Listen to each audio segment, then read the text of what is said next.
Welcome to the Falling Up Podcast.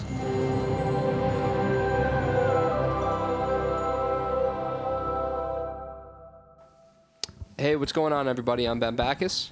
And I'm Kevin Paulin, and welcome to the Falling Up Podcast, where we have conversations about turning obstacles into opportunities. You cool if we just dive straight in to this one? Yeah.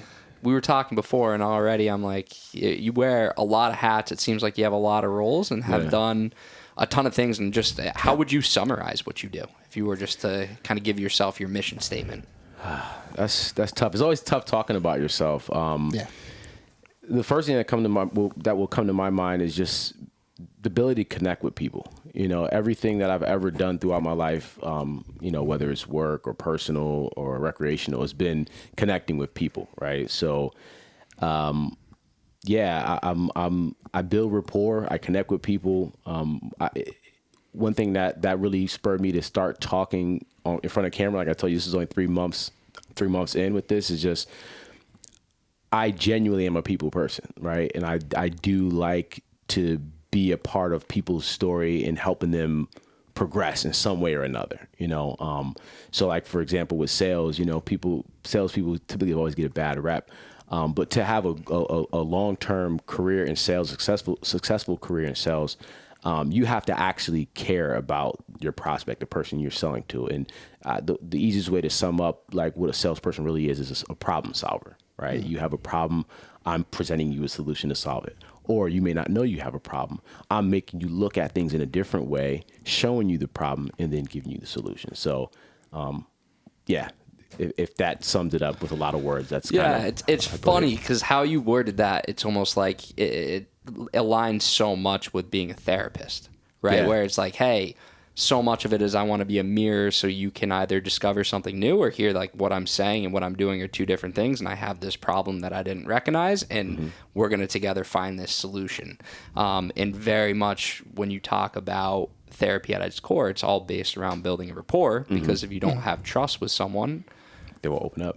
Exactly. So it's interesting how there's some parallels there. And I'm wondering, because you mentioned always feeling like I'm really good at building rapport. Where did that come from? Because I think a lot of times when I think of people who are just naturally gifted in the social domain, it's a lot of times stems from survival, right? And so I'm just curious to hear how that came to be for you. That's a good question. And to be honest with you, I think it stems from like my childhood. Believe it or not, like I grew up a pretty shy kid. I wasn't really, outgoing or outspoken or, like a extrovert.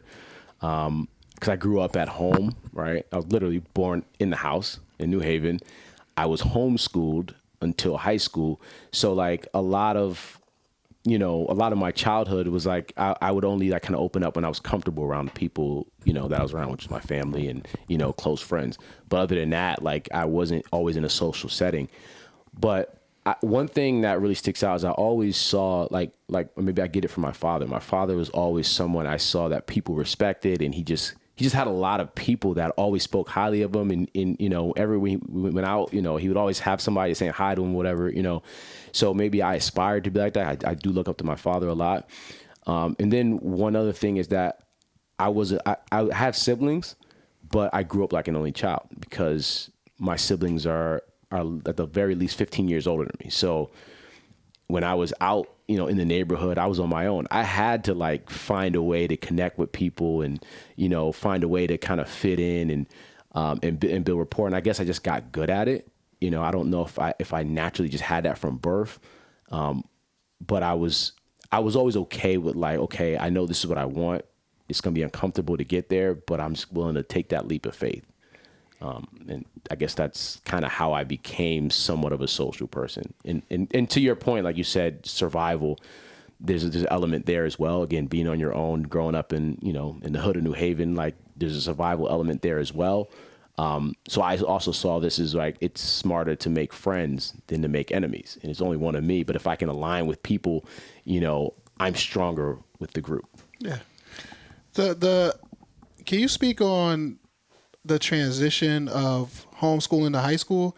Because when I seen your bio, I thought that was real interesting because I think just in life we all go through different transitions, and I think that's a extreme transition. You know, so can you talk about that and how you navigated through that? Yeah,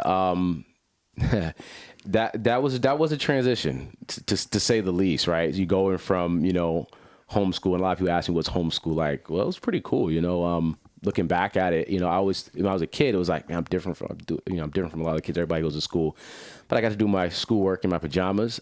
It's safe to say I never had any homework because all my homework was done at home, right? There's that dad joke. There you go. There's that dad joke. There it is. You love it, right? I can't help it. Yeah.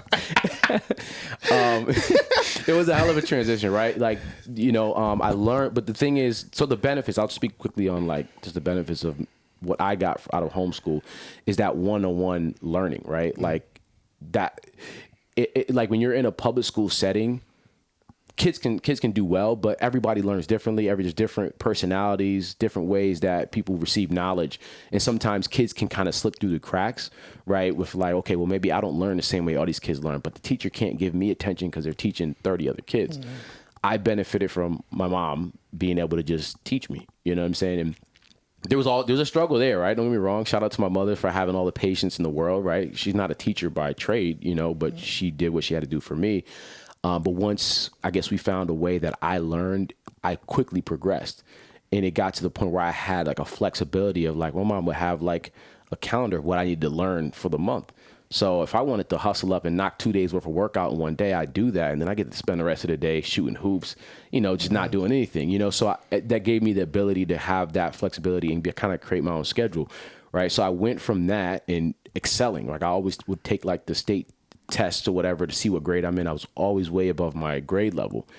So I got used to that. That became the norm. And then going to high school was like, okay, well, it's me being in class. Now it's like, it's all these kids, right?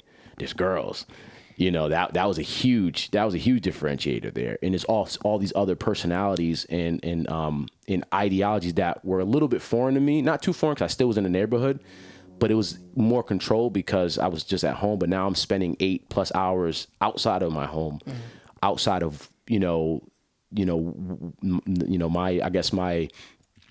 the way my parents raised me and like their ethics and morals, outside of that, around a ton of other kids. And it was just a lot. It was a lot all at once, taking a bus stop, seeing, all kinds of stuff, exposed to things that I was never exposed to Did you before. think it was bullshit? Like what? Just the high school, just school. To the system of school? Yeah, because what you just described, and it's so interesting when you look at the homeschool model versus the traditional school model, right? Like that homeschool model that you talked about lines up with the practical world, right? Hey, if I grind and I do a little bit of extra work today, I don't have to do that tomorrow, and I can then invest in things that I really like to do. Whereas going to school, it can be this like arbitrarily, I have to be here for 7.5 hours. I have to do these things that don't really revolve around the practical world. And at that time, maybe bullshit's not the right thing, but was there like a resistance for you? That's a good question. Okay, first trimester, was it semester, trimester, first trimester, it was never, for me, honestly, all through high school, let me just cut it. All through high school, it was not a struggle to learn, right? I knew immediately once I got to that school that I could do this in my sleep. Yeah, the foundation had been set. Exactly.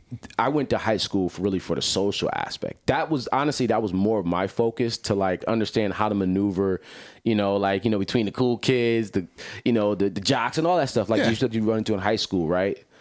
A skill I need to learn was I never know how to talk to women. So the school part was, for me, I always knew that I was kind of ahead from like just a learning standpoint.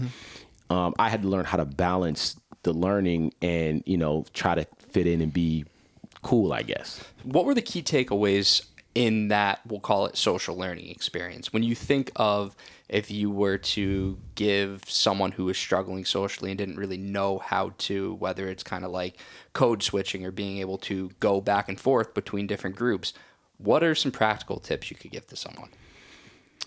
Well, they say hindsight is 20/20. The first thing I would say is just be yourself. Like, you have to stick to your authentic self, right? Like, it was a moment where like we had our first parent-teacher conference, and I think I got like a 79. And my dad is a no BS type of guy. I love him to death. Like that, he's like, this is not you. He's like, what are you doing? Like, and that was the last time I was not A+ high honors throughout my whole high school career. That was my freshman year, and like, he was like, he always told me, was like, don't try to be cool. Be yourself. You are cool. And when you are yourself, people are going to gravitate to you. And it's so like, and I can talk a little more on that throughout high school. Like, there were certain things that I did that kind of reaffirmed that for me. Can you speak to those things? 'Cause I think that the dad telling you these things, it's like the intellectual versus the actually feeling and being able to apply it, right? Like, it's like, oh yeah, obviously it's better to be your true self. And if people don't like that, find someone who does like it, right? But I think from, again, I keep using this word, but from a practical standpoint, it's like, but I'm in this social setting. There's this opportunity where I want to be liked and I want to fit in. And you don't get it. You're an old guy. Like, what are you telling me? Exactly. So are there moments that you can think of where it really clicked for you? Yeah. Well, for one, like, just making sure that I had to just make sure that I wasn't messing up in school. Like, I had to make sure all my assignments were done. And then I started to just build a reputation of just being smart. And then people actually started gravitating to that. Because it was almost like back then, I was like, what, in 2000s, or late 90s, 2000s, it was like, the teacher's pet, right? That was a thing. Like, yeah, you're a cornball. Like, but I also played basketball. Oh, and I also could crack jokes, but I'm also smart, right? So I just kind of I made sure I didn't shy away from like the learning and like being smart. And I can also do that too. And I showed people that you can do both. Like, so like, I played basketball. I started a chess team at school. I taught people how to play chess. We were going around to other schools, regional vocational technical schools, whipping other kids in chess, right? It was like, well, you can be smart, be a little bit of a nerd and still kind of fit in, but without trying to, just being yourself. And I started to find like those kids that were looked at as cool, like the basketball players or whatever, they just started gravitating to me. It was like, he's just cool. He doesn't seem like he's trying to be something that he's not. And once I realized that, like, by being that way will attract the right people to you, I was like, well, that was right again. And, I kind of just roll with it. Yeah, there's beauty in embracing the authenticity. And that it's hard to do because it takes courage to, in that there's this period of time where, hey, I do something and I have to wait to get the conditioned response, right? Mm-hmm. And that's like a really vulnerable time where it's like, what if this doesn't work? You start getting in your head. Exactly. Yeah. What if? But you were able to embrace that what if and create a reality, it's amazing. I definitely fucked that up big time in high school where I went like the opposite route where it's like, oh, you want me to be this? Okay, that's me. And then I manipulate myself into thinking this is my, authentic self. Yeah. And I had moments of that too. Like, let's not get it twisted. Like, I'm a flawed human being. Like, I've had many moments of that. Like, talking the way I wasn't raised to talk like that. Who do you think you are? And then like maybe some really reality checking you. Maybe, like something happens. You're like, you know what? That wasn't me anyway. So I've definitely had those moments, right? Where you're like, you want to do stuff to like fit in or seem part of the cool crowd. But eventually I just got that lesson. It was just like, this isn't worth it. I think we all get that lesson.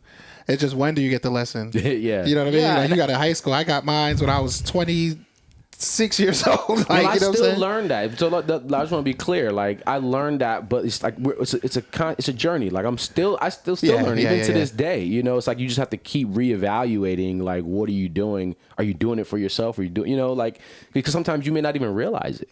How do you evaluate? Yeah, that's true. Because I think when I look at, that's the role of self-reflection and like intentional self-reflection, carving out time each day to say, hey, this is my goal for the day. Did I do that? Yeah. How do you evaluate it? Because that is a hard thing. And to touch on what you said, where it's like, I think everyone gets there. It's just when, like, I would argue that a lot of people don't get there because they never set that as an aim. They're totally happy just kind of floating through life, whichever way it goes, and they never actually find out their true self. So for you, how do you stay in line with your true self? By putting myself in uncomfortable places in life, just doing uncomfortable things, because then I'm forced to. And I think where I am now in life, my career, being in sales, you kind of have to be like that, right? If anybody has been in sales long term, it's a thing. You got to leave your ego at the door. And like I move from different companies, I kind of equate sales to sports, right? Like I can take my talents to whatever company. Like I know how to talk to people, I know how to build rapport. I can convince someone to spend money, and that's valuable. But different companies are going to have different values, different products. So you're always going to have to be learning new things. You got to be okay with jumping in. Like I don't know this stuff, right? And so like that helps me like always make sure that like, okay, I'm checking myself, and also have conversations with the people around me that care about me. I know that genuinely are there for me. You know, my wife, I talk to my wife, you know, and I talk to another expert. I talk to myself, just don't do it in public or people think you're crazy. But like I have conversations with myself, like be real with yourself, you know, and it's a hard thing to do because of our ego and, you know, who you may think you are. And it's also, you have to be vulnerable too, because you really got to call yourself out on your own BS. So what I'm hearing, especially, I love that sports analogy, like going to different franchises, going to different teams. Yeah. But what I'm hearing, when you're learning a new product, I'm hearing professional and personal development. Mm-hmm. So for you, because I think that's something that someone has to know and embrace and look forward to grow. Yeah. So what does that look like for you outside of just sales? What does that look like for you in terms of professional developing yourself or personal development? Yeah, I mean, I'm like a lifelong learner. You know, I was always taught from a child, right? In homeschool, my mom said you're going to learn from the cradle to the grave. So I always like to read. Like I was talking earlier, like I'm a YouTube university guy. Like I go down a rabbit hole on YouTube. I love learning new things, and I'm always constantly just understanding that no matter what accomplishment I have reached or what goal I've reached, there's always more to be done. I can always do better. I can always be better. So like living in that, constantly understanding that, okay, what I did got me here today, but I've got to do maybe something different or do something better to get to where I want to be tomorrow. Another piece on that is, and I'm heavy on that, especially within the last 3 years, is having some sort of like workout routine or some sort of, physical fitness. It could be anything, right? Like, so I have a regimen where like I don't miss my Tuesdays, Thursdays in the gym, you know, and like that helps me as well, because the gym is like you don't reach a goal. You're always trying to get better, get stronger, elevate. Right. Yeah, the gym is a microcosm to life, right? Where, and I've definitely talked about this, because I think if you aren't moving your body and you aren't investing in your body, you'll never know it's impossible for you to be your best self. I don't care who you are. It's a requirement. You don't know your limits until you push them. Yeah.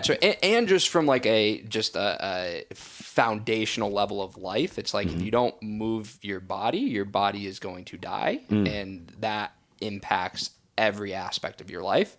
But it is the idea to be able to do something and be like when I'm at towards the last, like 7 minutes of cardio is when it just like gets to the point where I'm like, I want to feel myself squirm. Yeah. That voice being like, oh, you can just give up. You can just stop. Yeah. And then knowing that, no, I'm just going to keep going and going and going. And that voice gets quieter and quieter and quieter. And at the end, it's like, I won today. Like I beat myself today. And that feeling when I'm taking the first sip of water, that's just like, I did it. Yeah. And now I don't have to do this again until tomorrow. And it feels so great to know that I think of it as like I put the penny in my piggy bank that I'm going to be able to call on that experience the next time when I'm, 12 hours into a day and I have one more client and I feel like I can't do this. I got to tap out. It's like, no, I remember back to that workout. I had that same exact feeling and I made it. So I feel like it really can be this beautiful microcosm to life that, hey, you don't think you can make it and then you make it. I 100% agree. That I think is beautiful. You listen to David Goggins? I've read his books and listened to some. I love that there's that human on this planet. Yeah. You know what I mean? Like that's not, I think it's so beautiful that we can have, someone as extreme as David Goggins or the Jocko Willicks of the world and just these absolute animals who will get people going. But then it's nice to have someone in the middle. And it's like, where do you want to aspire to be? I don't want to be the one waking up at 4 a.m. going for a 20-mile run before I go on. Yeah. Like that's not, but the idea of But you may need that at a moment. That's right. And the idea of, hey, I want to take that and build it into a practical version for my life where it's like, if I miss a day of doing something for my body, I don't feel good about myself. So I want to think of the David Goggins yelling in my ear when I have an hour, when I have a free hour, and I'm like, I'd rather just watch a YouTube video. It's like, no, let me go and take a stroll around the block, or let me jump on the arm cycle for 15 minutes and get a stretch, and let me do something, right? And that's where it's nice to reflect on that. But for me, it's like I don't need to be Superman. You don't need it 24/7. I just want to feel good. Yeah. You know what I mean? Well, the David got. I think the 20-mile thing. The 20 miles looks different for everybody. Whatever your 20 miles looks like, that's what you go for. You know what I mean? It's a matter of it's doing it. Yeah. Right. It's Whatever that actually looks like. having that experience. But with that said, I love that there can be someone that, whether you call it inspirational, whether you call it crazy, whether you call it beautiful, like there's just someone that can symbolize that part of life. Yeah. As well as he does, and motivate and inspire. And I mean, like, just if someone does a 20th of what he talks about, their life is going to get better. Yeah, and exactly. There's beauty in It'll that. impact them. Yeah. Intent, yeah. So what does it look like when you miss a Tuesday? I try not to do those, man. It's like if I miss a Tuesday, something drastic must have happened. Yeah. And if I do miss it, I got to do something at home. My body craves it. It's like I'm all about, like habits, like things that you do over and over again really becomes who you are. Yeah. And like that's another thing I try to constantly like think about what habits I have, and are these habits that are pushing me in the direction I want to go in, or are they habits that are holding me back? And be honest about that. Like don't give yourself an out. Don't make excuses like, oh, this is just what I know. It's not what you do. Is you doing this every weekend going to make you better? No, then you need to find a way to drop it and replace it with something that's going to impact your life in the positive way, or whatever way you want to go. Right. And be honest about that. And that I think was one of the hardest things for myself, because I feel like I had an ego with a lot of things in life. And the minute I was able to just be like, what are you trying to prove here? Right? What do you want to do? Do you really want this, or do you want to act like, you want to, kind of hold up a certain persona? So if we can remove that and just be honest about what we do, is if it's moving the needle toward what we want to go to or not, and then just adjust from there, because you can't fix what you haven't identified. The first step of troubleshooting is identifying the problem. And so if you never say, okay, I'm the problem, it's always somebody else. It's always you. It's always this situation. You're being a victim. Exactly. And you will never change. And you talked, habits are the core of life. And what it really does is it creates predictability. And humans do so well with predictability. When I know that, hey, I wake up in the morning my morning routine, as you mentioned, probably hasn't changed in 3+ years. My evening routine probably hasn't changed in 3+ years. And what that then allows is me to build little routines in each part of the day around that. And even if I don't get that perfect, I know that there's this optimal flow to these essential parts of my day. And I'm concentrating on trying to build out the interim too, to make that flow even better. But it just, I don't know. It is literally everything. And when you realize, wait a minute, I can build one habit off of an existing habit, and then I can begin that snowball effect. Yeah. It becomes really manageable, like truly manageable. So what are the key habits in order that you have in your life that allow you to be your optimal self? Well, for one, we talked about like the gym. Have a habit of sticking to whatever routine, gym routine or workout routine, and like you don't break that for nothing. That is key. I'm sorry. The routine when you get to the gym.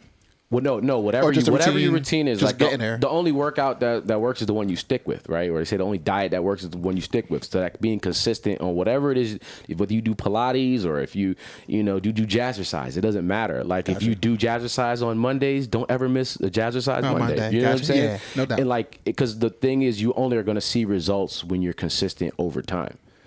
So whatever that activity looks like, whether it's walking every Tuesday, Wednesday, whatever, make sure you stick with that. Another habit, as a Muslim, is I pray. So that's like the core of who I am, so I make sure I plan my day around my prayer. For a long time in my life, I would fit the prayer in based on what's going on in my life. And I realized there was a huge shift when I kind of just changed my mindset around that, and things just turned out better for me because I prioritized that. And not only from a spiritual standpoint, also just from a discipline standpoint. If I can make sure I'm sticking with this, praying 5 times a day, the times that I'm supposed to pray, it trains my mind to be more disciplined. So Predictability too, right? It builds in these beautiful segues where now you can stack things on top of that. What is prayer for you? So prayer is it's if you're not aware of like how Muslims pray, like there's literally you put a prayer rug down, you turn to the east, and we pray, and depending on the time of the day. So like the first prayer of the day is called Fajr. It's early mornings before the sun comes up, right? So that, like, if you read books about highly successful people, they wake up early, Yeah. right? So you have to wake up at about around this time, depending on where the sun is, about 4:30. Around 4:30 is time for Fajr, right? So you make your first prayer. Then the next prayer comes like around noon. And then the next prayer after that is like between sunset and then. So maybe around 4 o'clock. Then your next prayer is as right at sunset. And then the last prayer is at night. And that's every day. And what's the purpose of prayer? Well, for one, our as a Muslim, our purpose in life is to submit to God, right? So you're praying to God, right? But I think there's a couple different benefits there. And for me, what I found, it's almost like a way for me to unplug from the matrix, right? Like we all get in our daily routine and what we're going through day in and day out. And sometimes we just, like, I think you mentioned one time, it's like Groundhog's Day, like you're just doing what you're doing.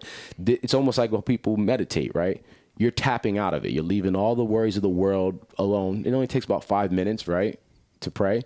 And you're just focusing on the spirituality, on what's really important in life.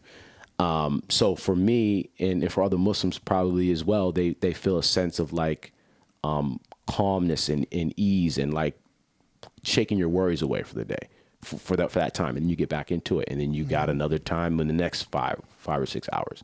So it's a few moments of, like, the term escape is coming to mind, and I know that sometimes can have a negative connotation, but I just mean it in like the literal sense of like I'm removing myself from the world and its worldly objects, and I'm finding this place of serenity and That's what I was thinking. and Peace. connectiveness. Maybe I'm not Connected to a higher power. It's humbling, right? Like, because like you think about as humans, right? Whatever we're going through, the first time we get into something bad happens, that's when you call and say, "Oh God," right? It's just human nature to do that, right?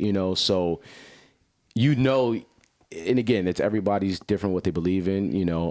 I believe in God, clearly, right? So like He's there whether you're calling on Him or not. Like when you're He wants you to proactively do it, right? He gave us choice. Like as humans, we are special among creation because we have the ability to choose. Animals do what they do instinctively. If you believe in angels, they're perfect. They do what they're supposed to do. But as humans, we are special because we have the ability to choose. We know God is there. We can choose to ignore Him or not.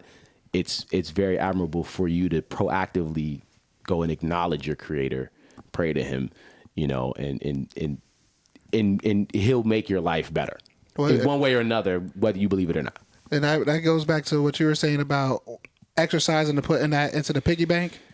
When you're praying and you're doing it with gratitude and not in crisis, then when that crisis come, you got something in the piggy bank. Because now that's a good analogy. You got that connection. It's like investing. That's what we look at. It's like investing, right? It's a positive relationship. You're putting your investments in, right? But as opposed to just being money, we're thinking about like, if you believe in afterlife, like this is you're depositing into your investment, your 401k for the afterlife. Yeah, it's like really interesting because I think I would consider myself like agnostic in the sense that I live my life like there is a God, because I think that provides structure, it provides order, it provides purpose, it provides a lot of things. And when I look at prayer and like what prayer is, for me, it's a way, one, to connect to the world, and then to set clear intentions for what I want to do. And I think that's the piece where kind of like when I go through my prayer, which I use the term as it's almost like a visualization where I do a gratitude visualization, and then I tie that in with intention setting for the day. And a lot of what I'm kind of I guess you would call praying for, right, is this idea of please let me be of service, let me not be selfish, let me look for opportunities to give, let me push myself, let me be vulnerable and open myself up, and then kind of like step by step how I want to execute throughout the day. And it sets this clear intention and this vision of things that I want to strive for.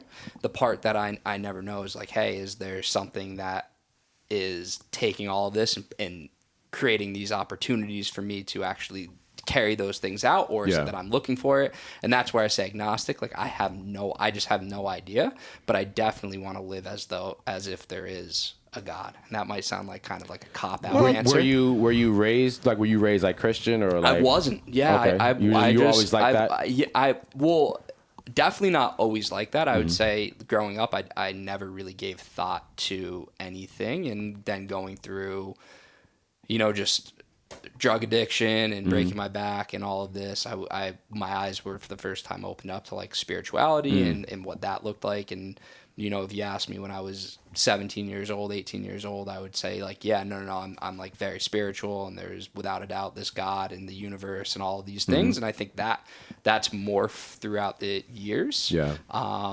But I think the idea of religion, the idea like it can be such a wonderful thing for individuals to have this roadmap and this structure. The structure. Yeah. But I think it's a lifelong journey, like the evolution of my just ideas surrounding spirituality and things of that nature. Yeah. I'm gonna get you a Quran. I want you to read it. I would love to. Yeah. No, I think it will answer a lot of questions. Like that's what it did for me, right? Yeah. Like, and that just not a shameless plug on what's shaking, but like that's a little bit what we touch on, like, because I'm part of like my group of friends who were first born generation Muslims. Like my parents, what we call them reverts, and you would say converts, but they were born Christian, and they saw something there that made them look deeper into this, and it answered. And for my dad told me, it just answered all his questions. And so, and maybe I don't know if if you hear what's in the media, like the one thing in Islam, there's no compulsion in Islam. Like it's against my religion to push it on anybody, right? And so like at an age, so what we believe is that once you hit puberty, that's when you become a man, and that's when you can make your own decisions. So like, of course I was raised Muslim, but my dad, in conversation, he was like, you have to want to be this. Like I'm not gonna make you, you know what I'm saying? So it wasn't like I was Muslim as a child, but I really didn't tap into it the way I am now until I was older, and like I've been through life, and then it started to make sense for things that were going on in my life, and answered a lot of questions that I had just about life. I think all humans have that, like that want to know, like, why am I here? Curiosity. What's the reason, right? Yeah. Like out of all those millions of sperms, I'm here. It's me. I made it. Like, what's the point of this, right? And so that answered a lot of questions for me. So I always like to ask people that. And if they loved it. Yeah, I don't give. I mean, obviously the thought of why you can go into these like down these existential rabbit holes. Why are we here? What is the purpose? What is the meaning? And I think most of the time I don't give too much thought, and it's more like, hey, I'm really grateful that I get to have this human experience, and I get to share it with all of these. Like, I just think of all the people that have come in and out of my life, be it for a few minutes and brief conversation at an airport, or an hour-long conversation with someone like yourself, where I hope our relationship will grow as time goes on, right? 100%. And I just feel grateful for that, and try not to give too much thought a lot of time to the existential. And I'm sure as I get older, that probably for most people becomes more important when they hit different parts of their life. So I have no doubt that probably will be the case, would likely be the case for me. But right now, I think most of it is reframed like, okay, what can I do in this 24 hours to try to live my mission? And that seems to work for me more than giving me like crippling anxiety of thinking, what is the meaning of life? Yeah. What you can go down that rabbit hole. It's really easy to go down that rabbit hole. Yeah, for sure. I know. For me, I'm a Buddhist, so I've been practicing Buddhism. December will be 4 years. Okay. But I got introduced years ago, right before I went to prison. So I went to prison for 4 years, and during those 4 years, I read the Quran, and I always said, and I think I mentioned this to you, I always said, if it wasn't for Buddhism and the relationship I formed with that practice, I would practice Islam, because I think it's just a beautiful, beautiful practice. And for my reference point, my dad is a reverend, Okay. Pentecostal, Yeah. in Jersey. So I grew up playing the drums. Yeah, I did listen to your story. Yeah. you know what I'm saying? So like, and that was one of the things that attracted me to Buddhism, and why I have such an admiration for Islam is is not the pushing onto someone. Like, that's something that's always, I haven't been, even when I was a Christian, I didn't Well, it doesn't like work. that. It doesn't work, right? Like, all things in human. life, and we talk about it all the time. It's like attraction, not promotion. When things get pushed on you, there is a natural hesitancy. When you see the way that someone lives their life and the principles that steer their actions, it's like, Yeah. oh, I like that. How did you do it? Now I'm coming to you and asking, like, what are your secrets, right? Yeah. And then you tell someone they're what you do, and if they do it, now they can have a real informed kind of view of how it works in their life. I would argue it does work, What works? pushing it, because more people follow the leader than ask those questions. I have the courage to say, Well, you're I doing guess, something what do different. you define as pushing? I guess like when you say And pushing. defining as work as converting, because you're always gonna, and this is the when you look at the clear negatives of religion, or the clear negatives of anything where people are congregating and following in hierarchical structure, right? Like, there's always going to be, in anything in life, you have the things that are great and you have the things that aren't so great. And I think that's one of the things in different religions in general, or anything where people are forming a group and there's hierarchical structures, you're going to have people that are in so much pain that they're quite literally willing to do anything without thinking about anything, right? So, Yeah. hey, I'm gonna blindly listen to this thing. I mean, you see it. You can see it in just what's going on in the world today. but that's exactly it. And I was going to say, like, in small subsets, even with like the crypto boom and the things like that, of like just blindly following what people are saying, right, and getting so excited, and then all of a sudden you get so deeply invested in it that you can't there's see no outside of it. reason, right? Your scope gets so very Yeah. narrow. So yeah, I think no matter what, if we're defining working by actually converting, like, yeah, of course that's going to be the case. But if we're defining working by living a meaningful quality life where you're still able to think and act autonomously and take what you want to be able to apply it to live the most beneficial life, that's where I would argue that doing it from a place of promotion versus coming from a place of true attraction, where, hey, I'm really attracted to you, so I want to live the life that you want to live, not the life you because tell you me to live. proactively of seeking it as opposed to it being sold to you almost. Exactly. I get Right. what you're saying. Yeah, I guess the But I think we're pushing. we're getting caught up in wording and definitions. No. It's no. I don't think so. I hear you loud and clear. Maybe promoting might I be a think- better word you want to use, yeah, like, promote- like talking Yeah, I about it, think or it's- you mean like No, I think it's pushing shoving it down your because, throat? like, yeah, I think it's pushing down your throat because my mother, love her to death. To this day, she is saddened that I'm a Buddhist because she thinks I'm going to hell. Yeah. You know what I mean? So Do there's, you ever talk about that with her though? oh, of course. And then Does she give you like logical reasons of like why? Like no, so like that. no. Well, there's no logical reason. Well, because I will, I go down, and this is what happened in and I didn't talk about this, but in prison I started studying Jim Crow, and then I started studying how Christianity was used in slavery and all this stuff, Yep, and yep, then that turned my That turned you stomach, off from it. Yeah, and yeah. I'm like, and then when I'm starting to reflect, I'm going to these churches in America where Jesus looks more like Ben than me, but he's from an area where he should be looking like me. Well, the description literally says he's black, but With locks I of guess- wool. You know what I'm saying? Yeah, I get what you're saying. So when I bring those things up to my mom, so my mom's watching a Netflix and watching, Easter Sunday. She's watching this. I'm like, Mom, he looked nothing like this. That's my God. Yeah. So now she's defensive. So I'd be like, all right, I let it go. It's like the difference between education and indoctrination. Right? Exactly. You know? Agreed. And it's easier to fool someone than to convince them that they've been fooled. Yes. Yeah. And especially when now you're If that's what 70. you're thinking. I'm not saying that your mom was fooled, but you know. No, I know. Yeah, okay. I'm with you. I think at this point, the latest conversation, she hears me, but I'm like, without her saying it, I'm 72 years old. Yeah. This is it. You know what I mean? So it's that like now I feel like I'm pushing. falling on tradition. Like, then that's another thing you were asking about. Just 'cause that's how my train of thought works. It's like when we were thinking about like how do you try to always think about am I being true to myself? Am I always looking to grow? It's like not just relying on traditions and things that you were just taught. Like, let's look at that with new knowledge, right? Like this is what I knew for 20 years.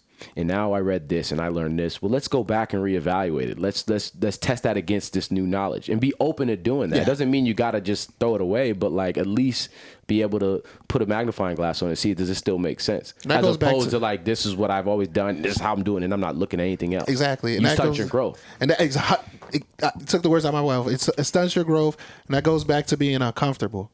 You know what I mean? It's very uncomfortable to have that kind of conversation with your mama. Yeah. Or with yourself. You would even more with yourself. Even more with yourself. Because you might call yourself out. You're like, damn, I'm kind of a fraud. Well, it's or something. It's something along those lines. That energy, yeah. It's what happens when you're married to your beliefs and when your beliefs become your identity. And there's danger in that because you're going to be anytime. As you guys have mentioned, the world is ever evolving. You are ever evolving. I am ever evolving. I look back at a conversation I had a year ago, and I'm like, dude, I was an idiot then. Like the things that came out of my mouth, like I just don't believe today, and I'm sure I'm gonna look back in a year from now and think the same thing in this conversation, right? But something that happens when you have a belief and you think that belief is you, it turns into like your mom, or I look at, people in my family that are the exact same way, where it's like, hey, there's a massive blind spot in your thinking. And now I introduce that blind spot, and now you think I'm attacking you because you're this thing, and you're never going to let that go. And that's the hard part. And this is the wrong person to bring up in this conversation, but Sam Harris has a brilliant quote, and it's something along the lines of, I don't want to be wrong longer than I have to be. And if I get shown better information, I hope that I have the courage to change my belief based off the very least look at it. At the very least. At the very least, if be it's open you, to it. If it's you, right? If I'm attacking you now because I hold this belief is me, the likelihood of me even entertaining it is almost zero, because now why am I going to look at something that's going to attack me? Yeah. Right? I'm not looking at it as bettering We're taking me. it too personal. Right. Or Exactly. defensive. Yeah. But it's like even the like truly fundamental pillars of how I operate today. 10 years ago, I would have argued for the opposite. Truly argued for the opposite and been like, you could not tell me differently. Yeah. This is it. This is my experience. I'm basing it solely on my experience. My anecdotal evidence, no, you're wrong. Yeah. I'm right because I had this experience, right? Yeah. And now I look at it and I'm like, I cringe when I think back to conversations I had because You and me I both. was so wrong. Like so wrong.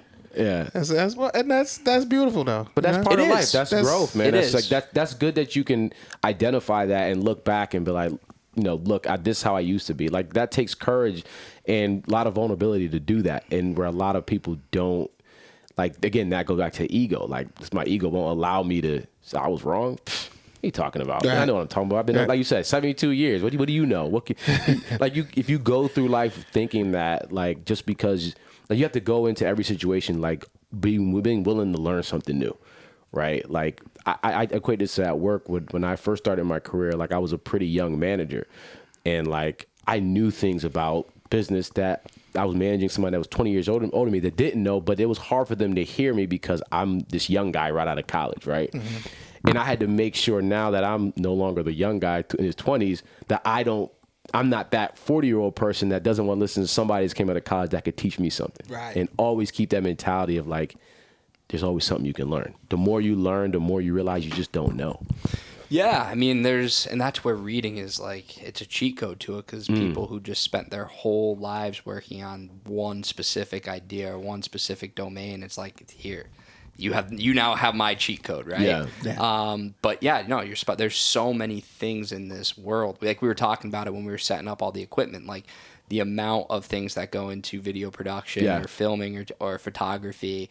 And it's like, if there's not enough time to get really, really good at that and get really, really good at like 50 other things, right? And that's one of probably millions of other avenues you can of millions of things. So yeah, ideally you're always open to learning because you can only get good at a few things in life. Yeah. Like in the grant, even though you get 80, 90 years, like if you're lucky, 80, 90 years. Yeah. Right? But look how long it took for us as humans to get where we've gotten now with like technology. Right. That just shows you that there's so much more. Like we just were scratching the surface.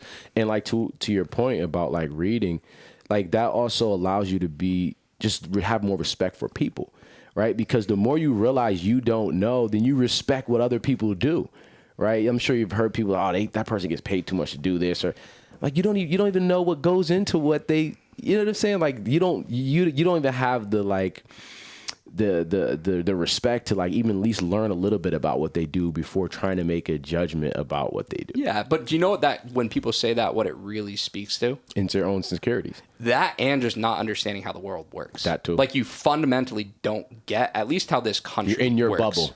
You're in your own bubble, and that's it's just it. like you don't understand that supply and demand is a real thing, and you get paid for specific ways that you can make the world better. Yeah. And like no matter what, depending on what we value, this is how much you're going to get paid on that. But no one makes too much or I mean, I guess you could argue people make too little, but certainly no one is making. Yeah. I don't. It's, too little for sure, but too much. That's what sports are. That's what it is. I actually stopped though, because I'm a sports fan, but I stopped that when someone says like someone gets a new contract, man, they getting paid them too much. Yeah. I hate when I mean that boils my because what this guy or girl did to get there, the blood, sweat, and tears. Yeah, and people just don't get that. Think of how many people are in sales, right? Like how many people go into sales? How many people try to go into sales? A ton. A lot of people. Millions. A ton. And how many people make stick with it? But that's it. And then how many people make it to the very top and get? So it's like little. Statistically, you've worked really hard. You've beaten out everyone. You've acquired a lot of knowledge. You've gotten the social skills to get there. Well, and now how many people play basketball? For it to get paid, or just No. How many shoot a people ball? ever shoot a basketball? A lot of And how people. many people play? You playing ball, whether it's rec or just on the court, and then you go to an organized league, then you go to play for your school, then in high gotta be school, the then top, right? But to think of how many get there. people it starts. 1%? It starts with quite literally millions, right? And then you're looking at how many NBA players are there? 200 something. essentially. So 200 of the millions make it. Yeah, they're gonna get paid. And now, how many people watch the NBA? Yeah. Right. Well, like you said, not understanding how things work, like it's just business. Like, It's just business. Yeah. There people are like people buy tickets. How many people bought tickets to go there? Right. This is going to determine this is how much the teams are making. Like there's a whole business and the behind TV it. contracts and the advertising Exactly. and so it's like So if you just if you don't know how it works, just say that then. exactly Yeah, instead of having an conversation, opinion and it's the with same no exact. data. It's the same exact thing. Like one of the most ridiculous things is the women's national soccer team being like, oh, it's not fair that we don't make enough, we don't do this. It's like.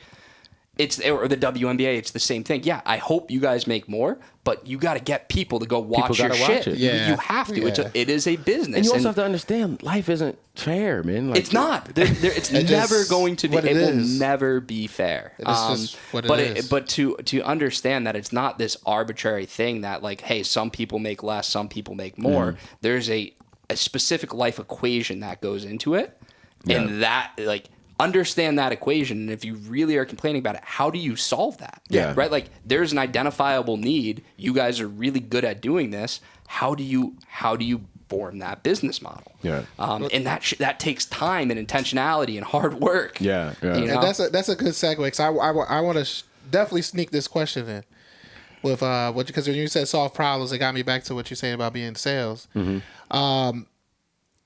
So working in sales. Rejection, no's. Yeah, that's a part of it, right? a part of it. That's like most 90% of it, dude. Can you touch on those rejections, on how someone could deal with it? Because I think many people short sell themselves or don't go for them dreams because of the fear of rejection. Yeah, you know what I mean. So as sales, I mean, you deal with it, you move on. So can you talk on that? Yeah, I mean, you have to look at what it is you really want and be okay with going through the hard parts to get it. right? And you have to, so if you can understand that, then you can maybe somehow, and again, it may look different for everybody, but you have to train your brain. You have to have a certain level of mental toughness.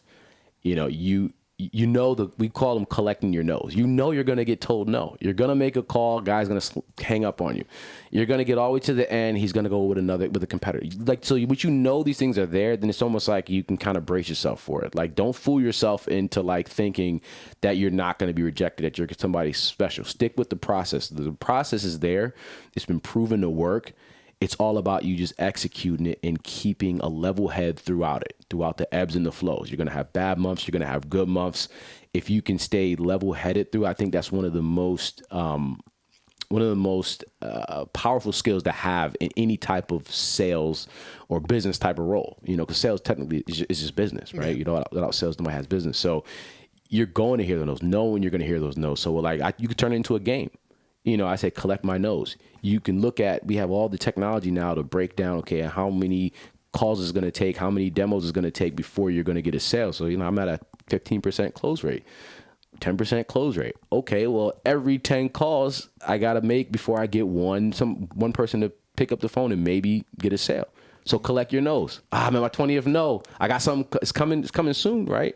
And like you make it into a game, it's all mental. Once you realize it's all in your head, you know, you like, oh man, how's this person gonna think about me, man? They're gonna hang up on me. They're not gonna like me. Okay, whatever. Click, smile and dial. Get back on to the next one. The next one's gonna be a sale. And then when you do get those wins, that allows you to keep going, right? Like all those no's won't matter once you got that yes. You closed that deal and you made a nice commission check, right? Or you hit your number. All those no's don't matter anymore. So you found a process, and then being able to kind of switch this thought paradigm and this perspective change that allows you to view the no's in a different light. Like, hey, it's not personal. All a no means is I'm one closer to a yes. That's right? it. It's Which is literally like, switching the way you are internalizing. It's so hard to do. It's so easy to easy conceptualize to say, it. It's not easy to do. It is so hard to do, but it's practice, right? Like it's learning how to take no. It's learning how to take rejection, and something we do in my business is we run social skills classes. And kind of like a foundational rule of social skills is friendship is a choice, right? Like I have to choose to be friends with you. You have to choose to be friends with me. And putting yourself out there to a new friend, like you're probably, for every 10 people you try to become friends with, you're probably going to get rejected from 5 to 7, right? Yeah. Because for a variety of reasons, maybe it's just your interests don't line up, or the other person's not looking to make a new friend at the time, whatever it may be. But learning to roll with rejection, right? Learning 100%. that, hey, this isn't a personal thing, but this is just a step in the process. And you move on to the next, right? 7 billion people on this planet. Like you're going to find someone. Exactly. There's infinite calls to make. Like you're going to get a yes. Unless you give up. Exactly. That's literally the difference between a winner and a loser. A winner just didn't give up, right? Everybody's going to deal with you're always going to have some kind of trial or tribulation. You're always going to have some kind of roadblock there. You can say, I'm going to give up on it, or I'm going to find a way around it. I'm going to keep going until I get my yes, or until I reach my goal. That's literally all it is. You know, the thing is that people look at somebody who may have achieved something and it's like, oh, they got lucky, right? It's a mindset. If you switch that to say, oh, they worked hard. Let me maybe find some tips and tricks from that person. And how did you overcome that? Stay curious. If you're a person like that, it's only inevitable at some point you're going to find some success, or you die trying. Yeah. Yeah, and they make to too say much. that you make too much or you got lucky, right? Like that again goes back to that victim mindset. Like you're never going if you think that does luck play a factor? Absolutely. Like good fortune plays a factor in people's lives. The fact that I'm sitting in this room with you guys right now, like a lot of luck went into it, but it was also a lot of persistence. It was a lot of saying what I wanted to get and just continuing to work at it. And it was also getting the shit kicked out of me a lot, right? Like the amount of times that even in having conversations where we'll leave a conversation and be like, dude, that was brutal. That was rough, right? Like I can't wait to not ever listen back to that or hear that again. Man. But that's it, right? Laugh at it. But then we get to have a conversation like this, and it's like, okay, now I get why that one had to suck, because that brought me to here, right? For sure. So I don't know. There's so much into it. That's real. It's funny you say that. It I is. had one of the worst sales calls in my last role. I had one of the worst sales calls.